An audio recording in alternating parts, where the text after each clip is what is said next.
You got into the safety business because you wanted to protect people, but somewhere along the way, the job started controlling your time, your schedule, your priorities, even your income potential. What if the expertise you've built over the years in the field can give you something more? More freedom, more control, more ownership of your future. I'm Sheldon Primus, the author of 7 Steps to Starting a Profitable Safety Consulting Business and the host of the Safety Consultant Podcast, with more than 350 episodes helping safety professionals become consultants and grow their career. Consulting changed my life. In fact, I'm a full-time RVer, and one consulting contract paid for my home I live in today. Now, I help safety professionals build their own consulting practice through bi-weekly coaching calls, accountability, and personal guidance. But this program isn't for everyone. Start with the Consultant Readiness Audit at sheldon.coach. What if everything we thought we knew about safety was just interference? From the host of the Rated R Safety Show and the founder of Safety FM comes the complete Signal Transmission Trilogy, now available in one powerful edition. Safety, in my opinion, the book that started the conversation. Safety Mutation, where the boundaries of culture, systems, and belief begin to break. And now, Safety Transmission, the final piece of the signal. For the first time, all 3 books are together in one volume.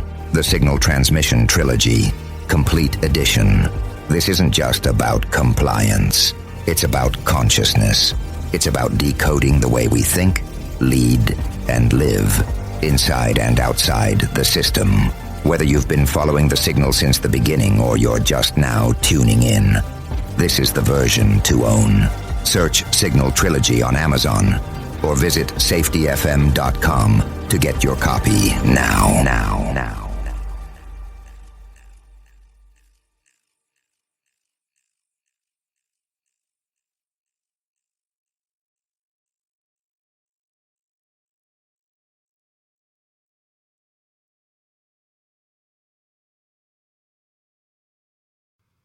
Legal cases and criminal activity. Everyone is innocent until proven guilty in a court of law. Proposed fines are exactly that, and they are often litigated, reduced, or vacated. We use available public records, news accounts, and press releases. We cannot warranty or guarantee the details of any of the stories we share, since we are not directly involved with these stories, at least not most of the time. Enjoy the show. This show is brought to you by Safety FM. And welcome to Safety Wars. For Monday, April 17th, 2023, we are remote. And we're still here. So, sorry I didn't release any episodes last week. We were live a couple of days. We had a lot of legal issues going on.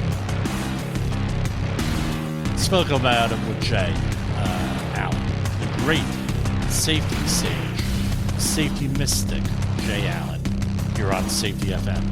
We'll be releasing some of the commentary. So, we're going to be repeating one story that is, my thinking is, and this is speculative on my part, that some attorney got involved here and yelled at OSHA. Because there was one story here I wanted to go over. Again, that's on my other computer in the studio. And I was, where they released the whole accident investigation. And it was for the one we're going to talk about here. And it's just mind-blowing. So we're going to have, by the way, that's safety news. That's going to be available for sale on my website probably today or tomorrow. So if you want to help support our effort here, you go and we have a link on Storefront. You buy some Safety Wars t-shirts, sweatshirts, that sort of thing. Hope your weekend was great. Over here they had the apocalyptic situation in my town. We had massive brush fires all over Rockland and Putnam County, New York, some Jersey. My wife was down in South Jersey this weekend with my daughter, and they had the parkway shut down and, wrath of God sort of stuff. Been very dry here. Unlike Florida and some of the other areas of the country, it's been extremely dry here up in the Northeast. And we even went, my son went to a Boy Scout gathering. They weren't even allowed to have that good old-fashioned campfire and they had the sing-along, not the campfire, I understand. So, here, what are we going to talk about today? We're going to talk about this one story and the usual OSHA stuff. And I was able to recover some information here on the web on the story here. This is out of Alabama. This is out of papermill. Federal safety investigators find Alabama papermill willfully bypassed safety regulations, leading to a fatal electrocution of a 36-year-old worker. So normally, when they put things on their website, they normally put these citations up there. But last week, they put on the whole accident report. Basically, this is what happened.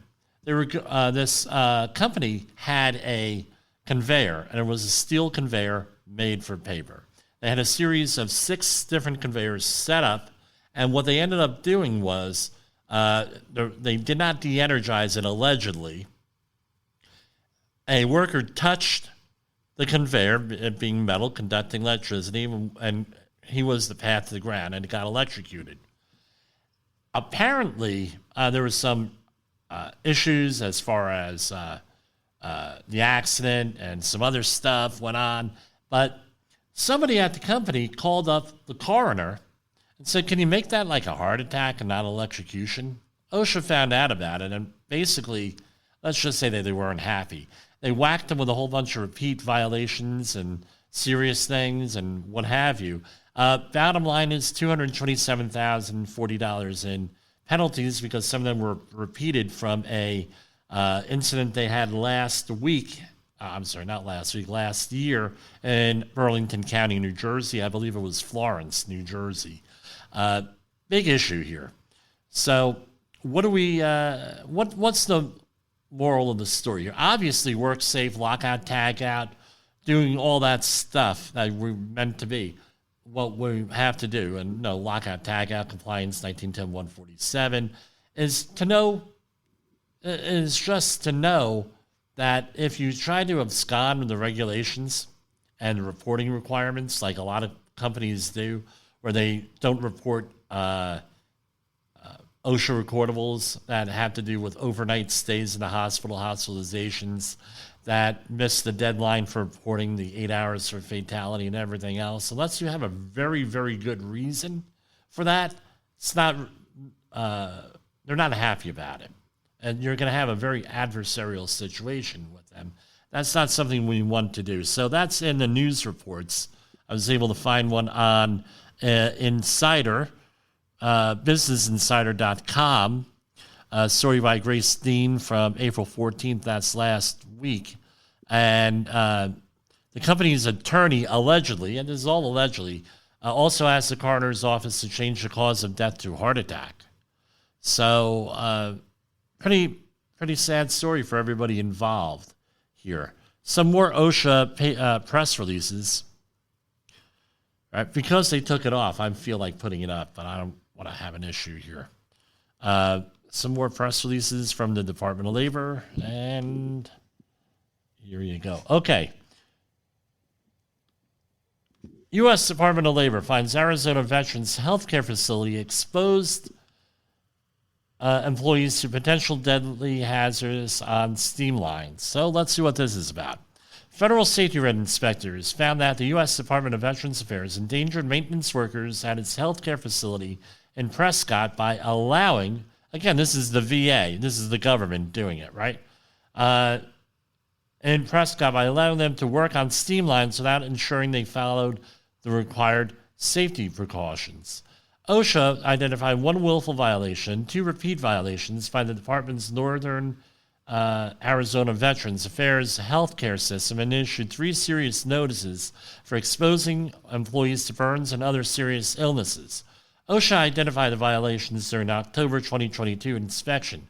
The findings come less than 2 years after a pair of workers died at the Veterans Affairs Health Care System in West Haven, Connecticut in November 2020 after suffering fatal burns while working on a steam line. If you've ever had a steam burn, it's extremely painful. Believe me, it is so painful. It's not even funny. I mean, because it penetrates the skin and horrible. Let's put it to you this way. It happens one time, you'll never do it again. You'll make sure it never happens again. It's a long time to heal. Despite the tragic and preventable deaths of 2 workers at the facility in Connecticut in 2020, the Department of Veterans Affairs allowed the same hazards to endanger employees working on steam lines at its Prescott facility. We've got a repeat violation here. Where did they foul up on? During the inspection, OSHA inspectors determined that the facility lacked lockout-tagout procedures that are designed to prevent the loss of hazardous energy. And they found that the employers followed an ad hoc, meaning on the spot, basically, process that did not meet OSHA requirements, and that the facility failed to train workers and safety professionals. So this is a different kind of story that we're used to. This is the government reporting on the government. And because there's sovereign immunity involved here, all right, big issue. Sovereign immunity, meaning the government isn't responsible for anything it does. There's really nothing it's like the government finding itself. Our position here, my position, not Safety FM's, but my position is that with health and safety issues, there should be no sovereign immunity, only under emergency response situations. But, that's me. Federal law requires all employers, public or private, to provide a safe workplace. Management at all Veterans Affairs facilities should review their employees' safety and health programs to ensure they comply with industry and OSHA standards for isolating isolating hazardous energy before another tragedy occurs. The Veterans Affairs Northern Arizona healthcare system serves the healthcare needs of more than 33,000 veterans at 12 locations in the region. The department provides benefits and everything else. The VA employs 400,000 people at its medical facilities. Under executive order, and we're going to read this one for you, 12196, federal agencies must comply with the same safety and health standards as private sector's employers covered under the OSH Act of 1970. Federal agencies are issued notices of unsafe and unhealthy working conditions and are required to demonstrate they have abated hazards found but are not assessed monetary penalties. And so for similar violations, private sector employers could face penalties of up to $315,000. So what's Executive Order 12196? Let's check that out. So it's in 29 CFR 1960, and it's actually pretty small here. We're going to read through here. Under executive, this is 1960.1C. Under Executive Order 12196, the Secretary is required to perform various services for the agencies, including consultation, training, record keeping, inspections, and evaluations.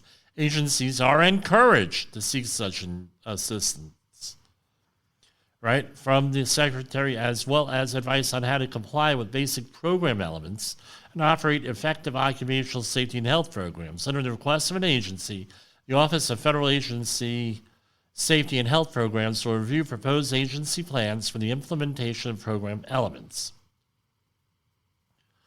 Going on,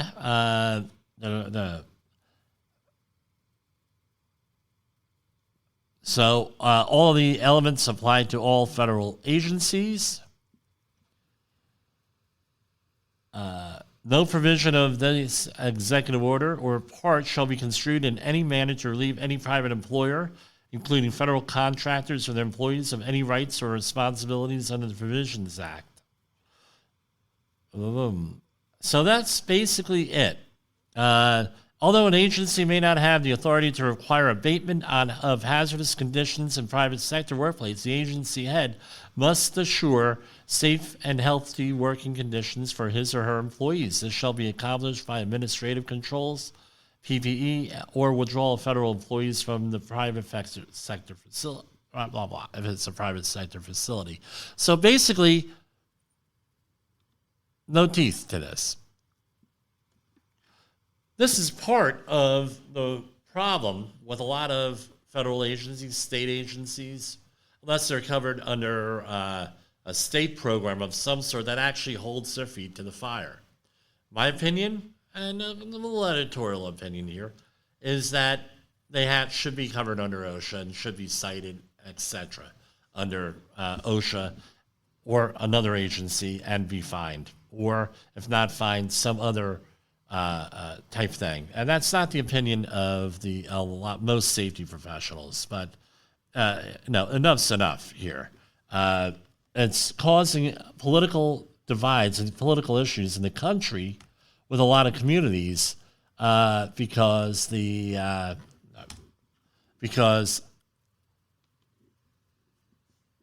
you have people passing the laws that don't actually have to comply with laws. This went on for a long time. Let me adjust the camera before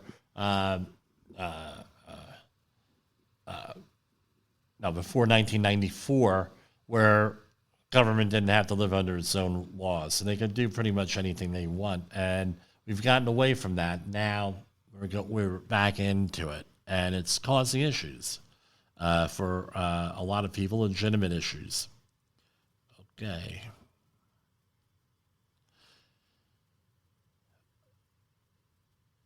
U.S. Department of Labor sues Kansas City area painting contractor to recover $102,000 in overtime wages. So we not only talk about safety, we talk about other DOL issues. On March 28, 2023, the U.S. Department of Labor filed a complaint in the U.S. District Court for the Western District of Missouri, alleging that a company and its owner violated federal overtime record-keeping requirements.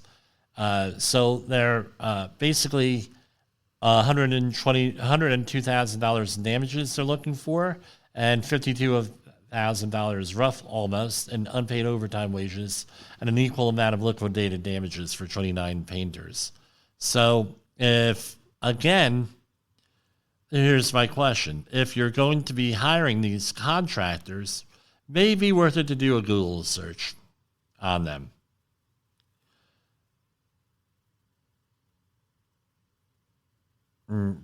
Okay, we're going to finish that. Let's go to a commercial break here. I'm working remotely, as you can see.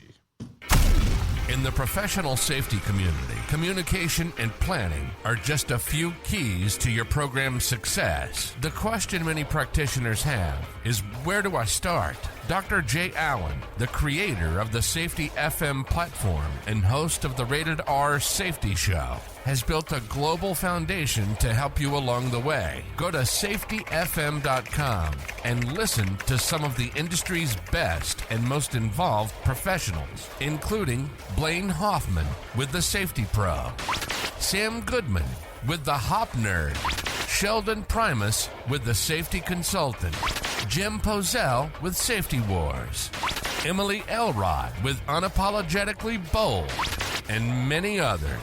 As individuals, we can do great things, but as a team, we become amazing. Dial into safetyfm.com today and surround yourself with a powerful force of knowledge and support.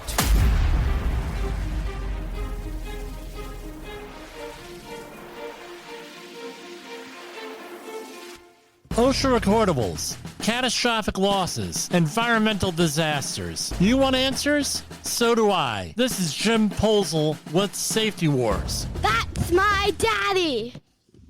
Yes, that's her daddy here on Safety Wars. So, one of the things we're getting into now with the warmer weather, a lot of high schools are graduating their students now starting in May. I know where I went to high school that it's like middle of May they start the graduation stuff. and everywhere else is in like June. So, and what happens? It's good in a lot of ways because it's a shorter school year.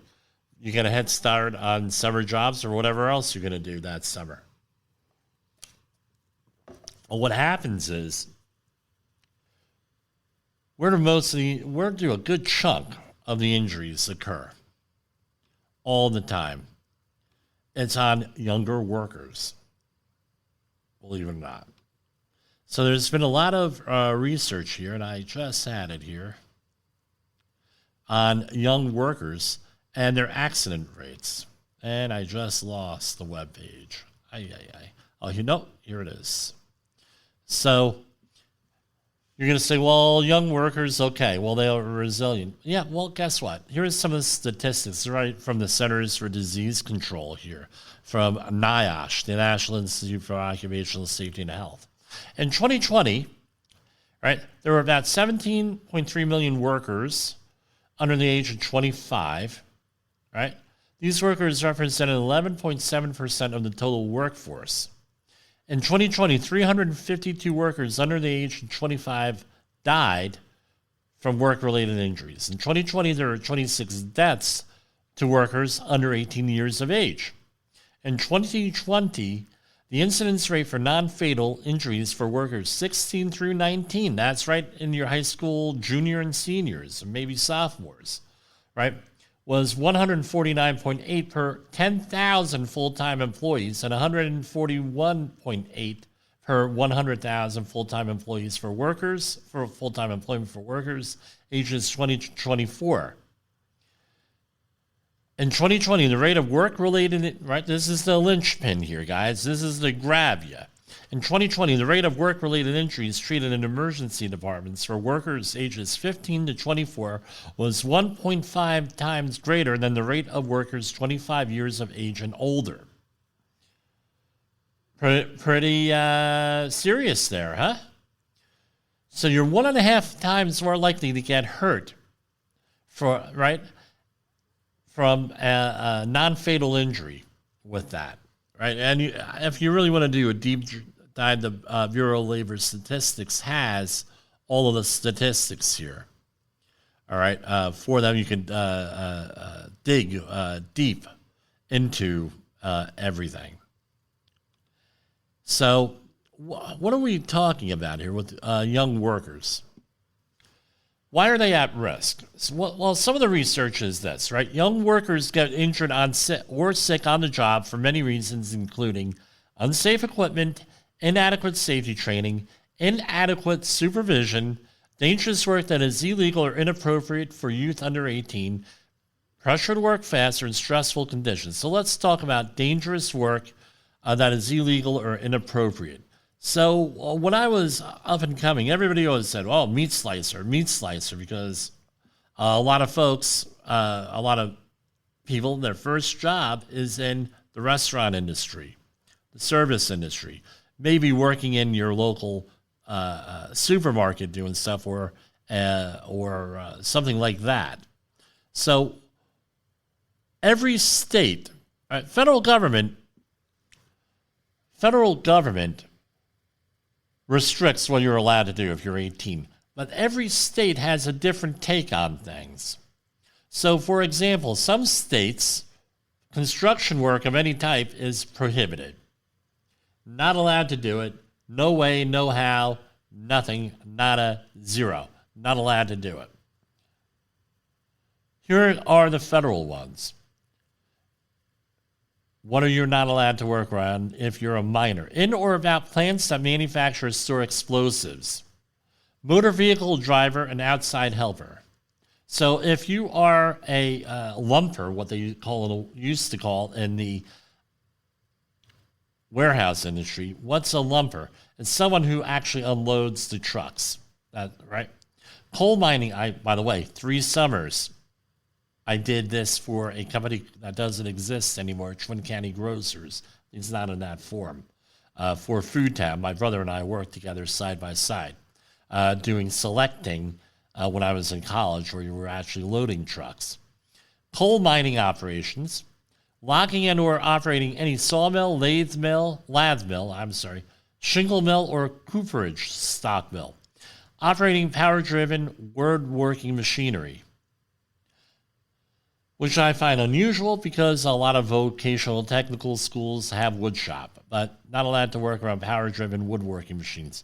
With exposure to radioactive substances and ionizing radiation, elevators, power-driven metal forming, punching, or shearing machines, in connection with mining other than coal, so not only coal mining, but other types of mining, slaughtering, meat packing, rendering, or involving the operation, setting up, adjusting, cleaning, oiling, wiping, or repairing a meat slicer. There's your meat slicer. Running power-driven bakery machines, operating certain power-driven paper products machines. So in our previous story with the paper mill, I'm sure that, hey, well, can we see the names and the ages of everybody who works here? I'm almost certain that's what they probably did there. One of the first questions. Operating, making brick or tile, running power-driven circular saws, bandsaws, or guillotine shears, wrecking, decking, demolition, and shipbreaking operations. So that's covers a lot of construction, and shipbreaking is right 1915 there. Roofing, which is construction, and excavation, which is construction. So that's on the federal level. So let's go over, I just pulled an example here. This is New York State prohibited conditions where I work. No one under the age of 18 may work or assist in any occupation at construction work. So if you're in New York, no construction work. And was there anything else specific to New York? Yeah. Exposure to silica or harmful dust. I would assume that the harmful dust would be above an exposure limit of some sort. And for dust, general dust is 5 milligrams per meter cubed, respirable, and 15 milligrams per meter cubed total. Logging operations, okay, that's the same. As a helper on a motor vehicle, okay.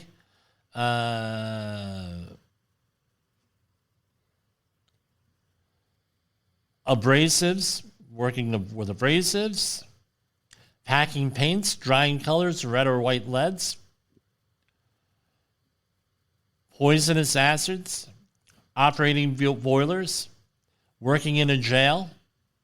And they have certain exceptions here that confuses. So if you are in hiring people, if you're in a parent or something else, realize, hey, it's great for your kid to want to go and get a job. Phenomenal. But there are certain things that they're not allowed to do. And what happens often is that the kids are anxious to work. I tell you what, the construction work still pays pretty well. So you can see the temptation for children wanting to work in this thing. Minors wanting to work in these occupations. Pays well. I know the best paying jobs when I was in high school and college were construction and warehouse work. And even, let's say, the shipping service, like the people in the brown uniforms and shorts. So what are you to do? What kind of hazards do these workers get? Mainly, it's going to be related with falls. That's what OSHA has identified. So we're looking at equipment and machinery, heavy lifting. Here we have different classes. Retail, grocery stores, equipment and machinery, heavy lifting, violent crime, repetitive hand motions, and slippery floors. Right? So that's your falls, slippery floors. I'm going to take a note.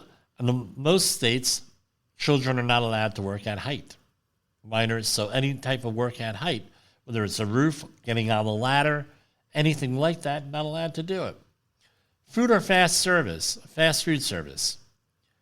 Sharp objects, hot cooking machinery. Here it goes again. Slippery floors, electricity, heavy lifting, violent crime. Any of those. Janitorial cleanup, maintenance, or anything like that. We have hazardous chemicals. Hold on, hazardous chemicals, slippery floors, heavy lifting, blood on discarded needles. So what a lot of places have, I don't know how dated this information is on the OSHA website, because most places I go into, whether they're a restaurant or anything like that, has a needle stick injury type stuff. They have in the bathroom, at least in the men's room. I don't go into the women's room often, but in the men's room, they have a sharps container that people use. So again, with all of this stuff, and it comes down to training. So why do the young workers not get training? One, you're going to be hiring. I think that retailer that keeps on getting fined by OSHA to the tune of proposed penalties of $16 million or since 2017, they can fall into this situation where you have short-term employers. It's employees. It's a summer job. You're working June, July, and August sort of thing. How much are you going to invest in their formal training? You're not going to send them usually to a general industry course, for example, which we do, 845-269-5772. You're not going to be doing that. You're going to be, maybe learning on the job, teaching them a little bit on the job. I think, though, that's a mistake in a lot of ways. One, you have to pay the person for the outreach. I get that. But a lot of those things in the outreach courses could be discussed in weekly safety meetings, toolbox talks, that sort of thing. Or if you have a job hazard analysis system, which most of these places don't, with this type of work, what the young people normally are involved in, first job type stuff, they don't have that. But something like that. Today we're going to talk about X, Y, and Z. And as long as you document it, that's documentable training with that. Maybe throw in a little quiz, verbal, oral things. Now, at the university I was teaching at up until this semester, they've been having issues. They decided to restructure, and I'm not teaching there anymore, probably going to restart in the fall. We had a job program there for the inner cities, because it was an inner city related community there. And what training, the young people they're like sponges. You could teach them a lot of stuff about occupational safety and health. So, for example, what their rights are under the Occupational Safety and Health Administration. This is all on the website, on the OSHA.gov website. So you can teach them you have a right to work in a safe place. There's no reason to go to work and to get hurt. Number 2, receive safety and health training in a language you understand. So if English is a second language or third language, all right, why are you giving them training in English? Give them in the appropriate language. Ask questions if you don't understand instructions or something that seems unsafe. Use and be trained or on required safety gear such as hard hats, goggles, and earplugs. Exercise your workplace safety rights without the retaliation or discrimination, and you have the right to file a complaint, 1-800-321-OSHA. Your employer, what else can you teach them? Your employer has certain responsibilities. 1, provide a workplace free from serious and recognized hazards. Follow all OSHA safety and health standards. Provide training about workplace hazards and required safety gear, and tell where to get answers to your safety and health questions. All of that is your employer's responsibility. And tell you what to do. What are the emergency action plans if there's a problem on the job? Now, what ways can you stay safe on there if you're a young person? Help protect yourself if you can. Report unsafe conditions inside the company. Wear any safety gear, PPE, required to do your job. Follow the rules, safety rules. Ask questions for help if needed. Just those simple things. Now, if you are a parent, you probably need to be going through this with your children, with your young workers. And remember this, the brain development does not finish at high school, or even most people who go to college. It finishes at 25 years old. And younger people have a problem with assessing risk. The other thing is that they're anxious to work. They want to do a good job. Now you're going to say, well, I know there's some people out there saying, hey, Jimmy, what planet are you on? Right? What planet are you on? They don't want to do a good job, blah, blah, blah, blah, blah. Well, guess what? They want to do a good job, and they will take unnecessary risks. A lot of people that I come across doing with my work have never broken out of that. They're 50 years old, and they still want to take risks. Unnecessary. All risks are, what? You didn't come to work to get hurt here. Some of the other things that are out there are, right, the heat stress. I actually, when looking back in my working career, I probably had a OSHA recordable on a heat stress situation. I almost fainted on a project because of heat stress out there. Let's see, hazards. All right. We already talked about that. Now, let's talk about some more hazards. Right? We talked about janitors, food service, but there's a lot of other stuff. Office or clerical. What do you have? Repetitive hand motion, computer work, back and neck strain, and stress. Now, what do we do in schools? That's another question. A lot of families are dealing with this, especially now since the beginning of COVID, with children having issues with ergonomic stressors, neck problems, carpal tunnel syndrome even, I've heard, where now we're requiring children to be on computers all the time. So what happens? They're on the computers all the time. Is their desk area set up ergonomically? We've had this discussion with my son and daughter, right? Do you want to be hunched over? You want to be like this? Or no, and everything else, right? Permanently, micro fractures, bad posture, anything like that.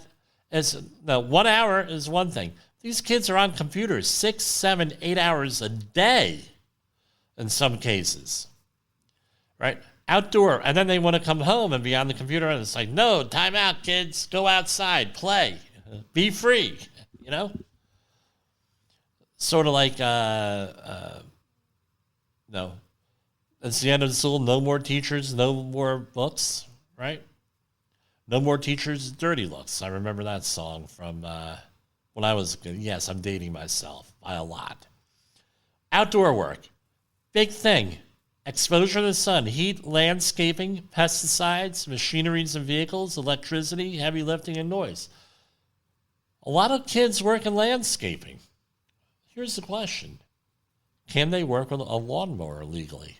Some states, absolutely not. Not allowed to operate a lawnmower. For landscaping, really? Yeah, look it up wherever your locality is. Same thing with electric shears or anything else. Construction, falls, right? They're the big ones. But a lot of, for under 18 minors, not allowed to work at height in a lot of places. Certain machineries and tools, confined spaces, electricity struck by backhoe. If you're in construction, right? How's this? If you're a parent, you want to invest in your child's future, send them to an outreach course. Maybe the best, even if it's online, maybe the best money that you ever spend on your kid. A lot of colleges, one that I taught at, they had 10-hour courses and 30-hour courses and 40-hour HAZWOPER courses for graduating students. Wouldn't that be worth something sending your kid to? So they don't get hurt at work with that. And in the meantime, have them tune into our program here. What's part of what we do here? Part of what we do on Safety Wars is always teaching you, coaching you how to stand up for yourself. having a backbone, not being afraid to say something, having leadership qualities. Statement analysis is a big one. I teach statement analysis all the time. What's statement analysis? What to say, what's a deceptive statement, what is a non-deceptive statement. My wife and I were having this discussion over the weekend. How people in the workplaces often have deceptive statements and what they issue. And had I known about how to detect a deceptive statement when I was in my 20s, my career would have worked out a lot differently with things. So one of them is where they save things for their annual review, right? So you don't remember exactly what incident they're talking about. This might have happened, that might have happened, what have you, with a client, with a customer internally. And then, well, now you're telling me something that happened 11 months ago. You don't report it, and we're doing this job. Well, then it couldn't have been that big of a deal. Couldn't have been. Sort of stuff. And the other thing is this, planning to have stuff ahead of time, being prepared ahead of time, no matter what you're doing, to try to, again, fight that safety war. We're going to take another commercial here. Is your safety training old, stale, and hackneyed? Is your safety trainer still preaching a warped version of behavior-based safety? How about safety training that actually addresses your hazards in your workplaces and is not standardized baloney from 25 years ago? Contact the Safety Wars team at safetywars.com or call Jim Posel at 845-269-5772. Remember, if you're receiving this message, you are the solution to unsafe workplaces. You are listening to Safety Wars. Tomorrow's safety today. Right, to prepare for tomorrow's safety war, you got to work on that today. That's an ongoing thing. Now you're going to say, well, Jim, the OSHA stuff, why is it so important? Blah, blah, blah, blah, blah. Let me explain it to you this way. I'll explain it nice and easy. Majority of people work. They're involved in the workplace. Somehow, some way, formally, informally, what have you. Worker safety is something that impacts all of us. And that's why we need to be concerned about it, because it's just like this. The most, tomorrow, the 17th, right? I'm sorry, the 18th, tomorrow. I think it's the 17th. That's the most contact people have with the federal government is IRS, tax day. They don't realize that there are many other federal agencies that impact their lives. This one, OSHA, impacts all your life, your entire working life, your safety. And you say, well, I don't work in a dangerous industry. Well, guess what? You work in an office. We talked about ergonomic stressors, things of that nature. All that stuff, OSHA related. Indoor air quality issues, potentially OSHA related under the general duty clause. Falls in the workplace. OSHA. Electric hazards, regulated by OSHA. All this stuff, a lot of stuff. It's the thing that impacts you vertically and the most is occupational safety and health, especially if there's an emergency. And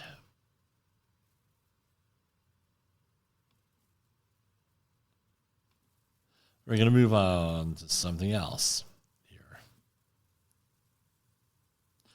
Bizarre. I should have a day with just bizarre things that go on in the world here because it's ridiculous. I'm checking on our time here. We have about 18 minutes. Okay. Couple decapitate themselves at the same time using a homemade guillotine, with their heads then rolling into a fire in a ritualistic sacrifice. This happened in India. A husband and wife had killed themselves by decapitation with a homemade guillotine so they could offer their heads as a sacrifice, according to police. They severed their heads with a guillotine-like mechanism into a fire altar for a ritual sacrifice in Vishivya, Gujarat, India.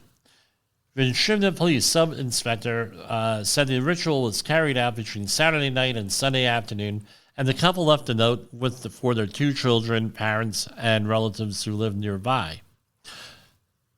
The authorities said the note urged the relatives to take care of their children and parents. The bodies have been sent for a post-mortem examination, and a case of accidental death has been registered. I don't know. They deliberately did it, so I don't know how that could be an accidental death, but unless there was some type of mental illness or something thrown in there, and I don't think that they might not have been mentally ill here. Right. The couple's family members said the pair had been offering prayers in their home every day since last year. It comes after 2 women were abducted, tortured, and beheaded as part of what was feared to be a black magic human sacrifice ritual last October. Bhagaval Singh, a traditional healer who treated parents in his home, his wife Layla, and Muhammad Shafi,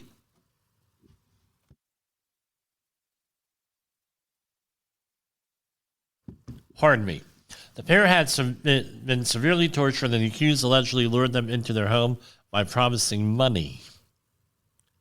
Shafi said it was said to have befriended the couple through the social media after creating a fake profile that encouraged them to carry out the sacrifice. Black magic is still practiced in part of India to aid fertility, bring wealth, etc. It's a shame. People doing stuff like that. Here's from Vice World News. Mexican cartels are turning once peaceful Ecuador into a narco war zone. We are fighting to contain the sickness that is threatening our country, said an official. The violence created by Mexico's cartels in Ecuador. The graffiti image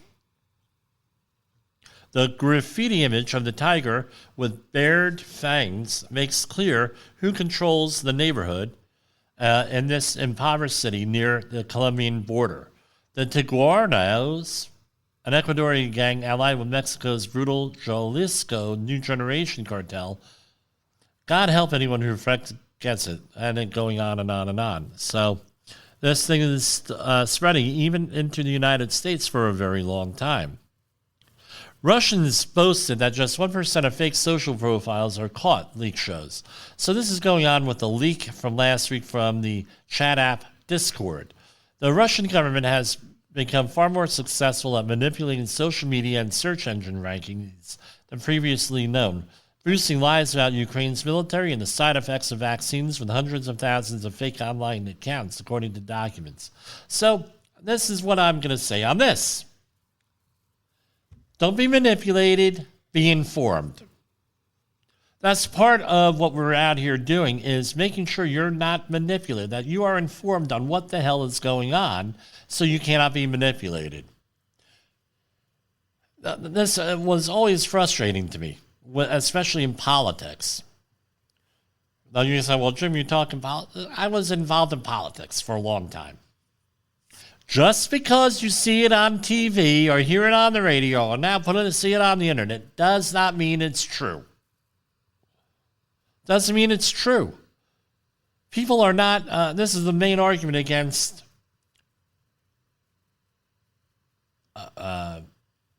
term limits. And specifically this. The people could vote these people out.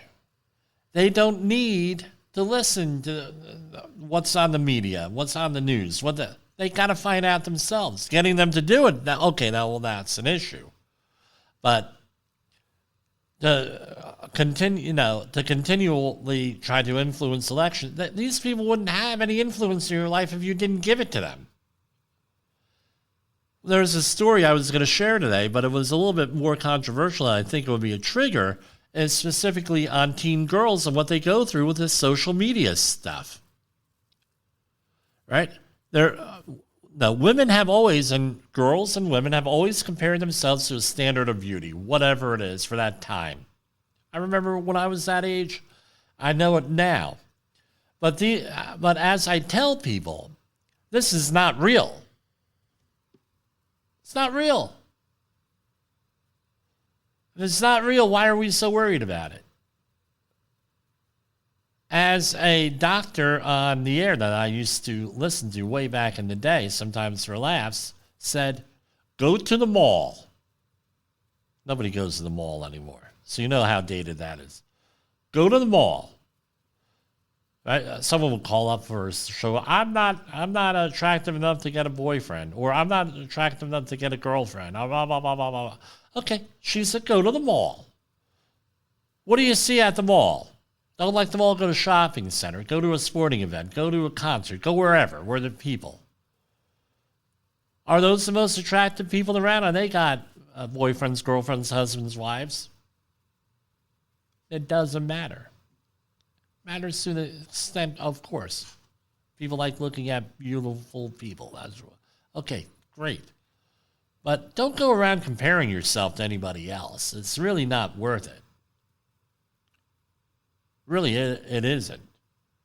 It's unrealistic. Live a healthy lifestyle, things like that. Oh, obviously. But to be obsessed by looks all the time to the point where it screws with you mentally, come on. Here we have a North Carolina Department of Labor situation here. North Carolina Department of Labor has fined a company $27,000 plus for violations that resulted in a worker death in October 2022. North Carolina Department of Labor alleges a company violated the Occupational Safety and Health Act for North Carolina. Silicon carbide chip manufacturer was charged with 2 counts of violations, each one carrying a maximum penalty of $14,502. In October, a worker died on the job at a facility in Durham due to electrocution, another electrocution. And the companies said that they continue to mourn the loss, and we believe providing a safe work environment is the most fundamental, important thing that we can do for our employees, their safety and health. According to etc. According to the investigation, the employee contacted an exposed coil with his hand as he entered a substation alone and became the path to ground, meaning the electrical current, I'm glad they're explaining this, went through his body. He was declared dead at the scene when emergency personnel arrived. Investigators said the employee did not put on his arc flash gear to include gloves as he attempted to test the bus connectors. I'm going to say this much. You're blaming the employee there. What's likely more likely is this: the person was not incentivized to put on gloves. All right. Now I'm going to say this is not the first time the employee did this, in all likelihood. And why do you say that? Because that's the way it is. This is not the first time that he did this. Was he being supervised? Was there somebody with him? Then someone say, wait, don't do that. If he had an attitude, I'm not saying he did. If a worker has an attitude, well, one of my customers and I had this conversation on a accident investigation we had done together many years ago. It turned out that the workers that were killed, 2 workers, was we taught you to do this job, not you told us how to do this job, to the foreman. And they did the job unsafely and ended up getting killed, right? If that's the situation and you have workers like that, that's still your issue. That's still the employer's issue. What was the incentive? Was there auditing done? Was there communication to the hazard? Was there anything else? And I'm going to go into something even more controversial here, more controversial than knot tying. All right, you want to get controversial, talk about knots, what knots to tie, why. My God, every time I do a fall protection class or a fall protection audit. Alabama shooting live. 4 dead, multiple injured at Dadeville party. This happened in,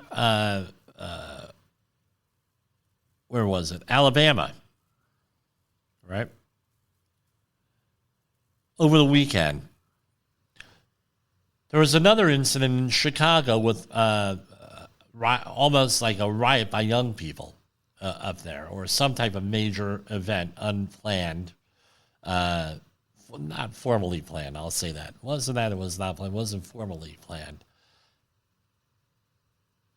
I don't get it with this violence. People will say, well, it's the gun, Jim. It's the gun. Guess what? You're not going to get rid of the guns in this country, especially when they're available illegally on the street. Not going to happen.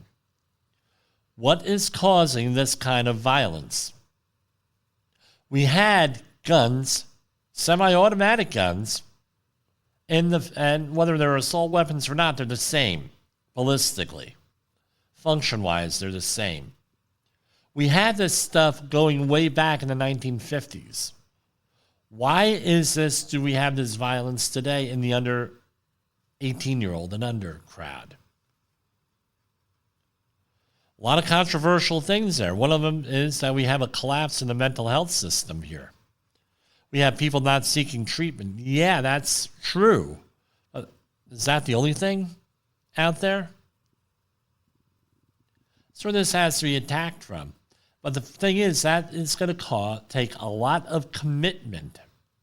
It may, the laws have to be out there. They could be written that they can't be litigated, by the way. That's what a lot of people don't realize. A lot of laws are written by Congress where they can't be litigated. Why can't they be litigated? Because who empowers the courts? Congress empowers the courts. President appoints federal judges, or your executive appoints them. They get affirmed by the United States Senate. Now, can the judges be more powerful than the United States Senate? Can the president be more powerful than the United States Senate or Congress? No, not really, because that's where they derive the powers from. It's from Congress. Now, Congress abrogates its powers. Congress consents in a lot of places to the court system. Things of that nature. Okay, this is not a civics lesson. I'm probably going to get emails. I shouldn't be talking about civics.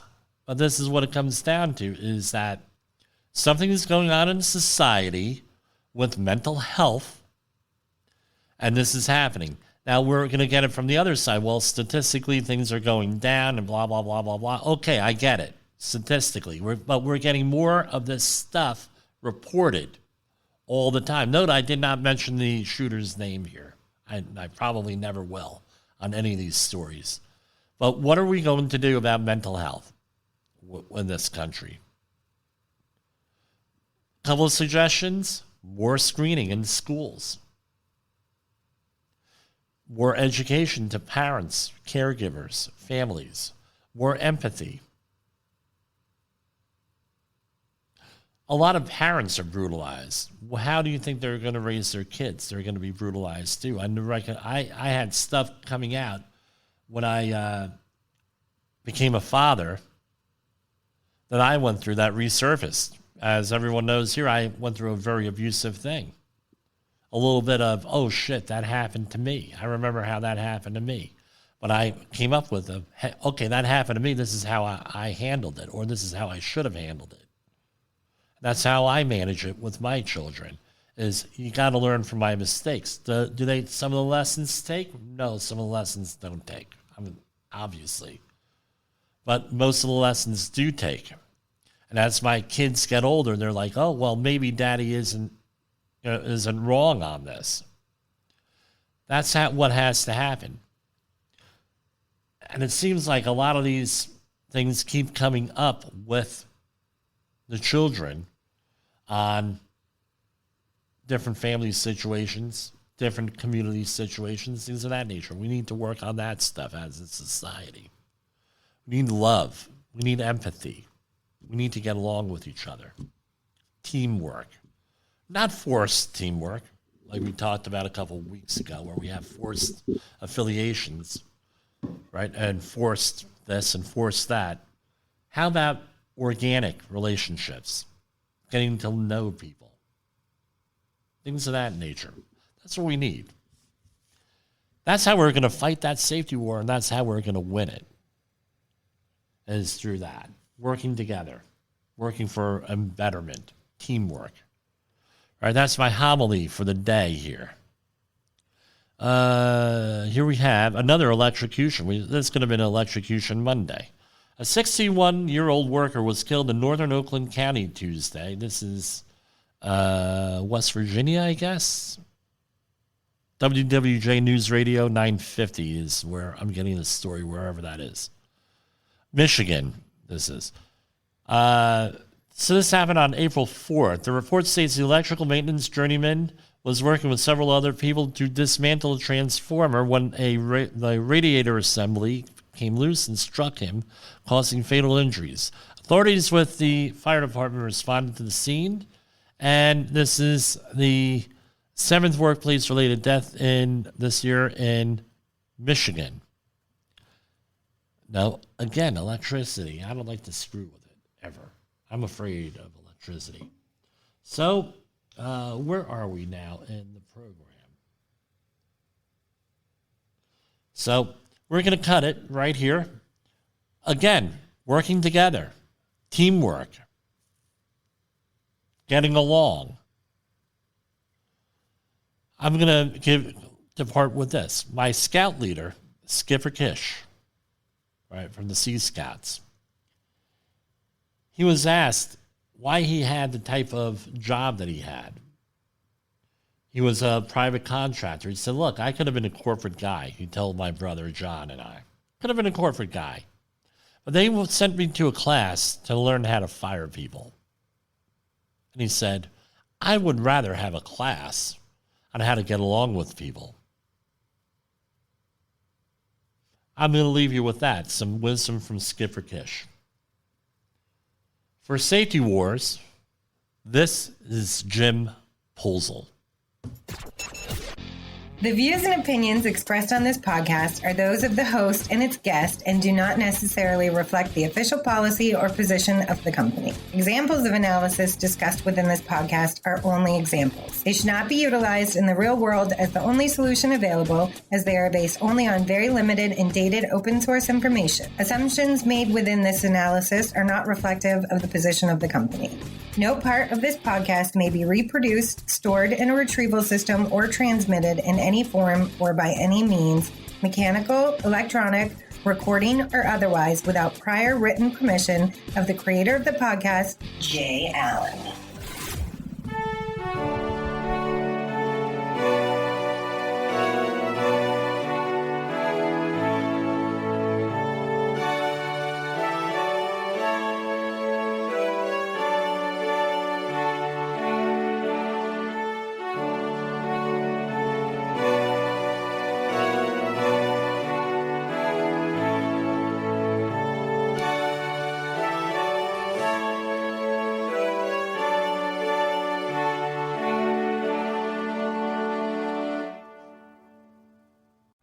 You got into the safety business because you wanted to protect people, but somewhere along the way, the job started controlling your time, your schedule, your priorities, even your income potential.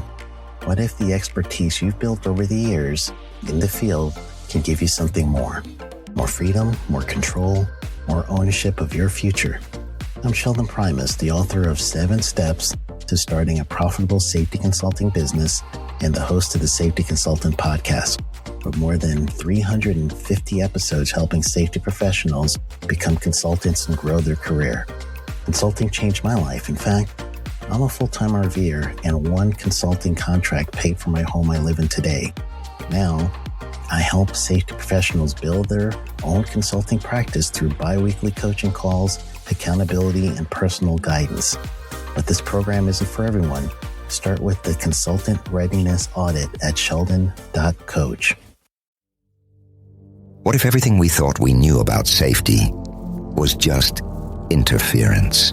From the host of the Rated R Safety Show and the founder of Safety FM comes the complete signal transmission trilogy, now available in one powerful edition. Safety, in my opinion, the book that started the conversation.